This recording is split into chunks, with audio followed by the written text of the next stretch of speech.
Assalamualaikum warahmatullahi wabarakatuh. Perkenalkan, nama saya Muhammad Hidayatullah.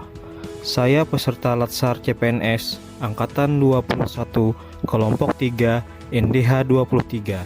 Saya bekerja di Rumah Sakit Umum Daerah Daha Sejahtera di Kabupaten Hulu Sungai Selatan, Provinsi Kalimantan Selatan.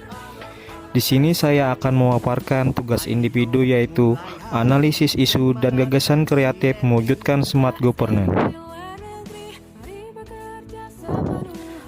Adapun identifikasi isu. Yang pertama, belum optimalnya penyimpanan barang berbahaya dan beracun di gudang farmasi Rumah Sakit Umum Daerah Daha Sejahtera pada tahun 2022. Fakta, penyimpanan barang B3 masih tercampur dengan barang perbekalan farmasi lainnya. Dampak yang dihasilkan yaitu dikhawatirkan dapat menimbulkan hal yang tidak diinginkan terjadi, seperti ledakan atau kebakaran yang ditimbulkan dari barang B3 yang penyimpanannya tidak sesuai, yang akan merugikan banyak pihak seperti rumah sakit, petugas rumah sakit, dan pasien.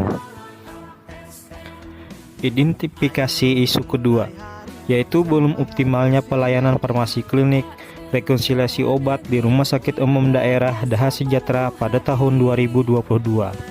Fakta yang terjadi yaitu rekonsiliasi obat oleh apoteker belum optimal terlaksana, dan pelayanan farmasi instalasi farmasi masih bersifat sentral, yaitu hanya ada satu ruang pelayanan farmasi, sehingga pada pelaksanaannya semua apoteker di pelayanan farmasi masih melakukan pelayanan resep berjalan dan resep rawat inap. Dampak yang akan dihasilkan yaitu dikhawatirkan terjadinya medication error dan menurunnya keselamatan pasien atau patient safety. Keterkaitan isu dengan mata pelajaran agenda 3 adalah instalasi farmasi belum memiliki sistem terkait dengan pelaksanaan rekonsiliasi obat. Proses rekonsiliasi obat masih manual berupa formulir, belum adanya digitalisasi terhadap penyimpanan terkait rekonsiliasi obat.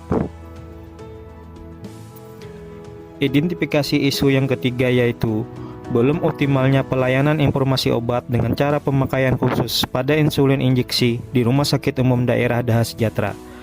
Fakta yang terjadi yaitu pemberian informasi cara pemakaian insulin injeksi kepada pasien hanya dilakukan secara langsung.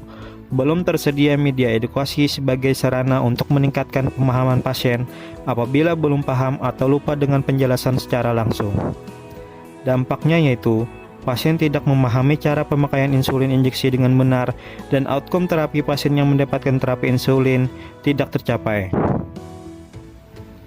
Teknik tapisan analisa APKL dan OSG. Pada isu belum optimalnya pelayanan farmasi klinik rekonsiliasi obat di Rumah Sakit Umum Daerah Daha Sejahtera pada tahun 2022 mendapati peringkat pertama dengan analisa APKL memenuhi syarat dan kriteria OSG dengan total nilai 13.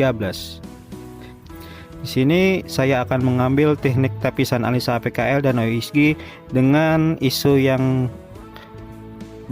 belum optimalnya pelayanan farmasi klinik rekonsiliasi obat di Rumah Sakit Umum Daerah Daha Sejahtera pada tahun 2022.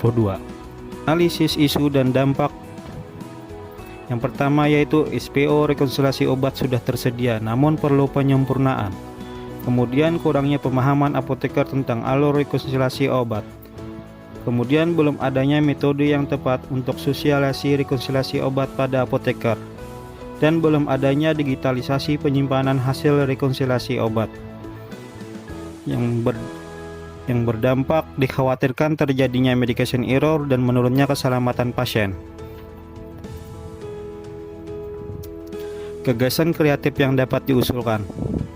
Yang pertama yaitu menyempurnakan SPO rekonsiliasi obat dengan output drug terbaru SPO rekonsiliasi obat.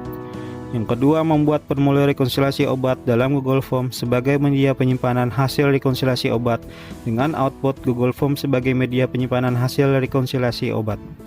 Yang tiga, melakukan sosialisasi SPO rekonsiliasi obat dan alur pelaksanaan rekonsiliasi obat yang telah dibuat kepada staf apoteker. Dengan output memberikan pemahaman kepada apoteker dalam melakukan pelayanan rekonsiliasi obat ketika pasien pindah ruang gawat.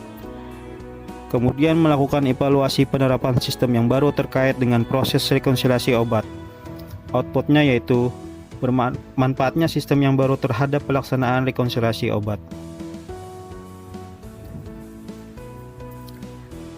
Terima kasih atas kesempatan yang diberikan dan waktu yang diluangkan. Semoga bermanfaat. Saya akhiri dengan ucapan Waalaikumsalam warahmatullahi wabarakatuh.